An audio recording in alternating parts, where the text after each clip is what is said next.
Bonjour, merci d'assister à cette présentation aujourd'hui virtuelle, car on doit s'adapter au nouveau format de conférence et à la technologie. Je suis Jordan McDonald et j'ai récemment terminé ma maîtrise en sciences et développement, extension de capacité à l'Université de Guelph. Cette présentation est basée sur mon récent travail d'études supérieures. Avant de commencer ma présentation officielle aujourd'hui, j'aimerais dire que je suis à l'île du Prince-Édouard et j'aimerais reconnaître le territoire traditionnel et non céné des Mi'kmaq de Lennox Island. Je vous encourage tous aussi à prendre avantage de cette occasion pour reconnaître votre territoire où vous êtes situé. Je suis heureux d'avoir l'occasion de partager avec vous ma présentation Communauté, intégration des organismes sans but lucratif. Une étude faite sur les services d'emploi en Nouvelle-Écosse, son écosystème et mon expérience personnelle. Une recherche initiale sur la prestation d'organismes sans but lucratif de services d'emploi. Car la Nouvelle-Écosse compte beaucoup sur les organismes sans but lucratif pour fournir des services d'emploi. On ne sait pas si et comment les organismes sans but lucratif tirent parti des contrats des services gouvernementaux pour répondre aux besoins locaux. Ces caractéristiques sont à l'origine de la question de ma recherche. Comment les fournisseurs de services d'emploi sans but lucratif en Nouvelle-Écosse s'intègrent-ils dans leur communauté locale?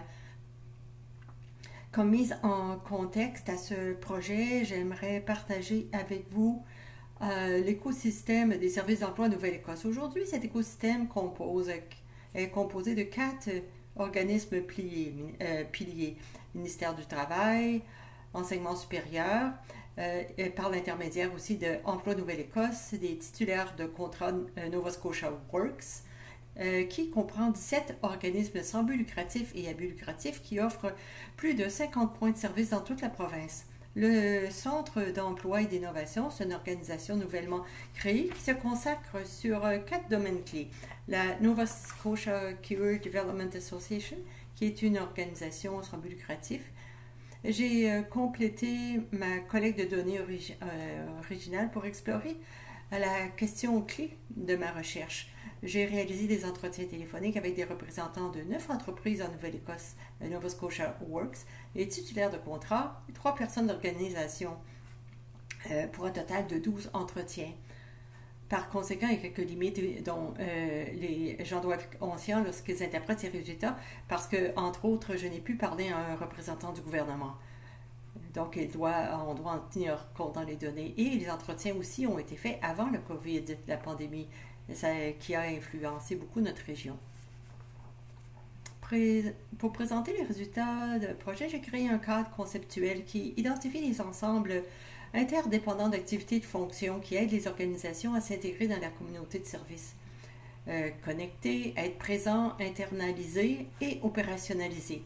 Il faut comprendre que ce n'est pas linéaire. Certaines fonctions sont autonomes, peuvent être influencées aussi par d'autres fonctions qui ont lieu dans le secteur. Premier élément du cadre conceptuel, c'est connexion.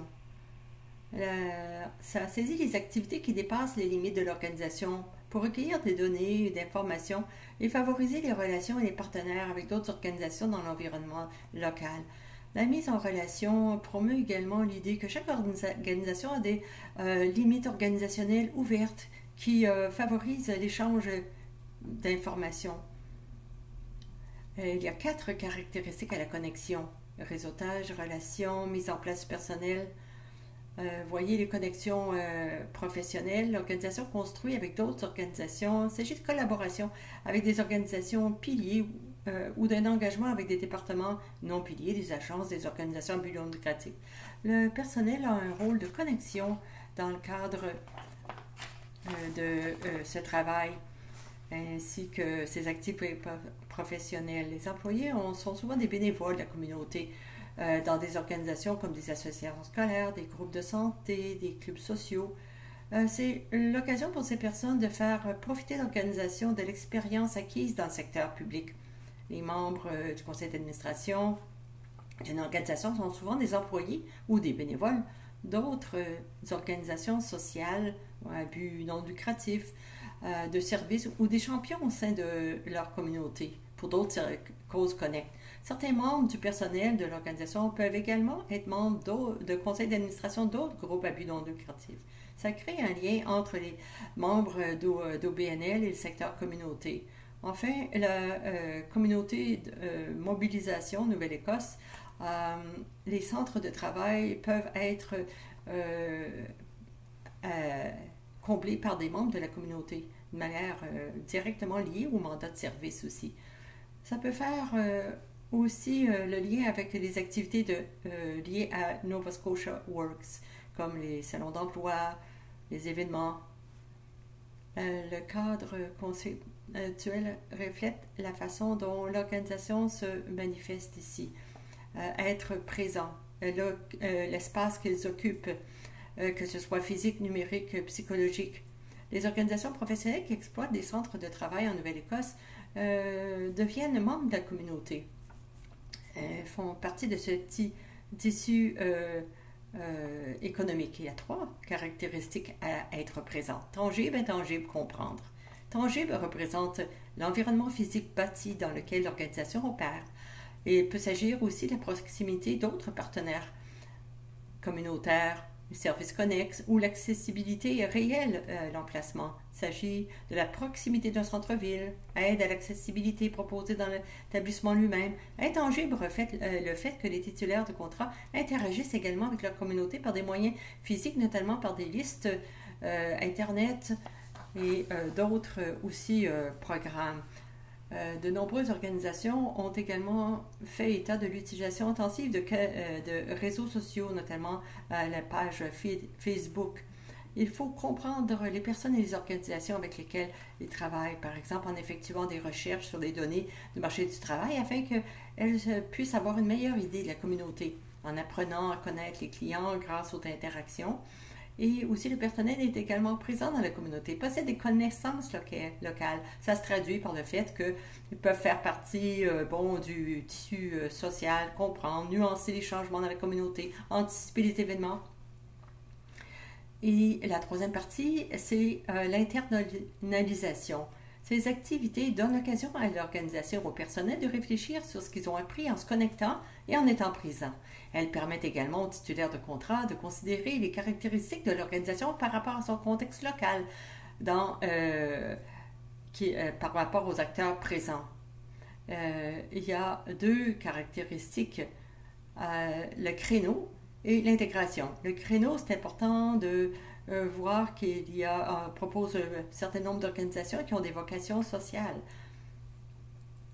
Ça comprend d'autres services sociaux comme des activités qui s'occupent de violences familiales, l'immigration, santé mentale, développement économique communautaire. Ces organisations proposent également des activités liées à l'emploi et à la formation professionnelle dans le cadre de leurs autres fonctions. Les titulaires de contrat ont constaté qu'il pouvait être difficile de se tailler un créneau spécifique dans les services qu'ils offrent. L'intégration interne reflète 2 types de titulaires de contrat. D'abord, le service d'emploi. Il s'agit d'organisations dont le seul objectif est la prestation de contrat de Nova Scotia Works. Le second est celui des organisations dont les services d'emploi sont une composante de leur offre globale de services. Ces organisations ont un service communautaire plus vaste ou un mandat de développement économique et incluent les centres de travail de la Nouvelle-Écosse dans leur portefeuille global. C'est important d'avoir une synergie interne entre toutes les composantes pour obtenir le meilleur résultat possible. La dernière composante de ce cadre conceptuel, c'est l'opérationnalisation. Elle reflète la mise en pratique des enseignements tirés de la connexion, présence, internalisation des actions de l'organisation qui doivent s'enligner conformes aux réalités contractuelles, organisationnelles, contextuelles.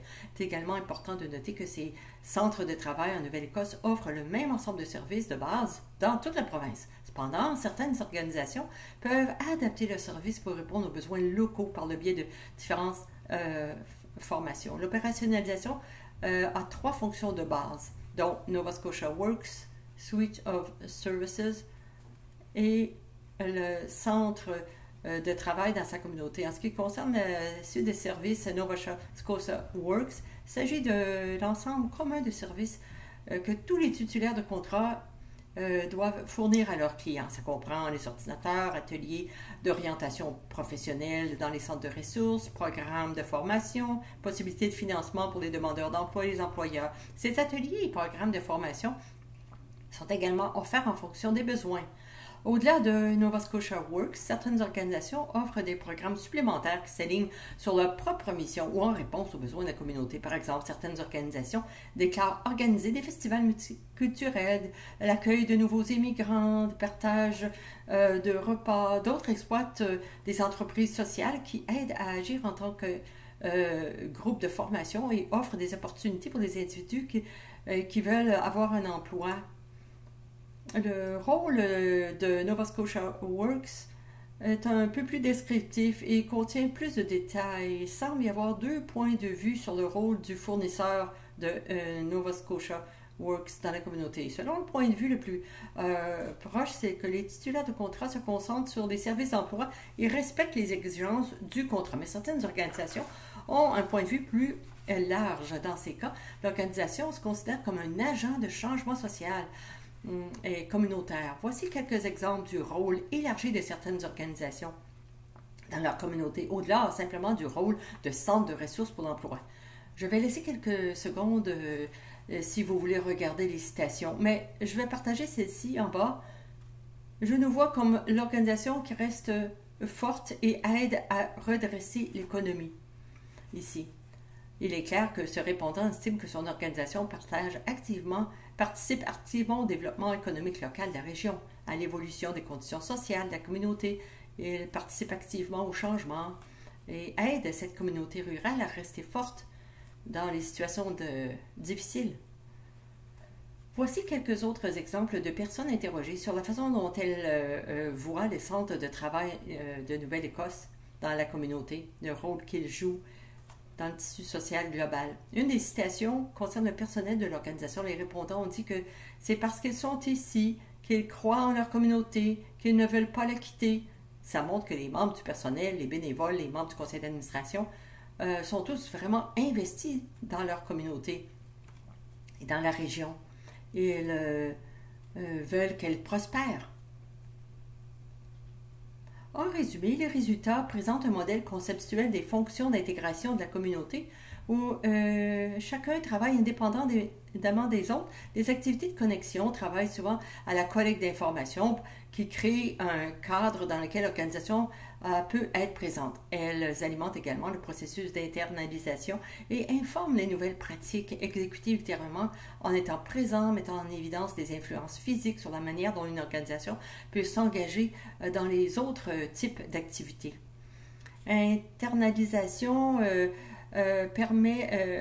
donne une occasion ou une opportunité de réfléchir sur les apprentissages obtenus par la connexion et la présence. Ça inclut la composition physique de l'organisation, l'impact que cela aura à l'avenir et l'opérationnalisation est en quelque sorte l'activité la plus influencée par les autres actions de l'entreprise.